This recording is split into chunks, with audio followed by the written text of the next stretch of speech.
बिस्मिल्लाहिर्रहमानिर्रहीम। अस्सलाम वालेकुम व्यूअर्स, क्या हाल है, कैसे हैं आप सब। आज का हमारा टॉपिक है टॉपिक नंबर 54 MTS 644 का। बहुत इजी और छोटा सा टॉपिक है। सिर्फ आप लोग एक चीज़ समझ लें, ट्रांसलेशन इन्वेरिएंट। ट्रांसलेशन इन्वेरिएंट क्या चीज़ होती है?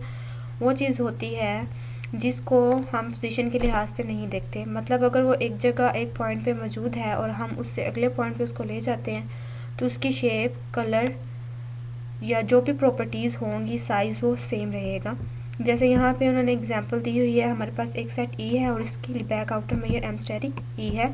जब हम उसको वाई डिस्टेंस पे मूव करवाते हैं तब भी वो हमारे पास उसी साइज़ का रहता है और सेट ई है और उसकी back outer measure M asterisk E plus Y हो जाती है।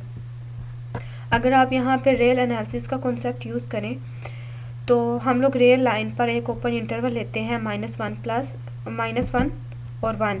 जब हम इसको 2 यूनिट्स मूव करवाते हैं फॉरवर्ड, नेक्स्ट 2 यूनिट्स मूव करवाते हैं तो यहाँ पे दोनों तरफ 2 को प्लस करते हैं तो ये हमारे पास एक नया इंटरवल आता है 1,3 और ये कितने यूनिट्स आगे गया है? 2 यूनिट्स आगे चला गया।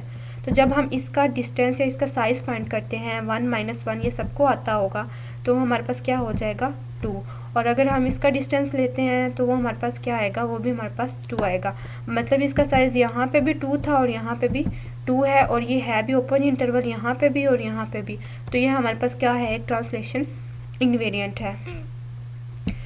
प्रूफ की तरफ बढ़ते हैं। प्रूफ में हम लोग लेते हैं कि हमारे पास जो गिवन है, गिवन डैट से ये हमारे पास है एक सेट जो हमने एम मेजरेबल स्पेस से लिया हुआ है। एम हम किसको कहते हैं? एक मेजरेबल स्पेस से। और हमारे पास ई जो है वो हमारे पास नॉन एम्प्टी है। ये वाली चीज़ मैंने आपको टॉपिक नंबर 49 में पूरी डिटेल में समझाई हुई है, आप लोग लेक्चर सुन लीजिएगा इसका। ये वाली चीज़ हम यूज़ करेंगे इसको ट्रांसलेशन इन्वेरिएंट प्रूव करने के लिए। इसको रीड कर लेते हैं। हमारे पास गिवन है E is measurable whenever for given epsilon greater than 0 there exists an open set u contain कर रहा है e के अंदर such that m steric u minus e less than क्या है? एप्सिलॉन से लेस देन है। तो अगर ये हमारे पास एप्सिलॉन से लेस देन है, एप्सिलॉन हमारे पास क्या होता है? एक पॉजिटिव नंबर, छोटा सा पॉजिटिव नंबर है एप्सिलॉन। ये आप लोगों ने रियल एनालिसिस में भी ये पढ़ा हुआ है इसको। तो प्रूफ की तरफ प्रोसीड करते हैं। You is open set. You हमारे पास क्या है? एक ओपन सेट है। किसमें? इन आर किसको कहते हैं? रियल नंबर्स को। तो अगर हम यू के अंदर कोई चीज़ ऐड करते हैं तो वो भी हमारे पास क्या होगा? ओपन सेट होगा आर के अंदर। For all Y belongs to R. और वाई जिस चीज़ को हम ऐड कर रहे हैं वो भी रियल नंबर्स के अंदर से ही हमने लिया हुआ है। अगर वो कह रहे हैं यहाँ पे आगे कह रहे हैं if E contain in U, E है जो यू के अंदर कंटेन कर रहा है, तो अगर हम उसको वाई डिस्टेंस पे फॉरवर्ड करते हैं तो वो हमारे पास क्या हो जाएगा? ई प्लस वाई कंटेन करेगा यू प्लस वाई के अंदर। यही चीज़ उन्होंने यहाँ पे डायग्राम में भी हमें समझाई हुई है। तो अगर यहाँ पे हम लोग सेट थ्योरी से कॉन्सेप्ट लें कि इसी सेट के अंदर हम लोग कोई चीज़ ऐड करते हैं प्लस वाई और उनका डिफरेंस लेते हैं तो वो किसके इक्वल होगा? उन सेट का डिफरेंस लेके उनके अंदर कोई चीज़ प्लस वाई ऐड करने से। इसी तरह यूँ हमारे पास एक सेट है, उसके अंदर हमने प्लस वाई ऐड किया और ई भी हमारे पास एक सेट है, उसके अंदर भी हमने प्लस वाई ऐड किया और उनका डिफरेंस ले लिया और वो हमारे पास किसके इक्वल आएगा?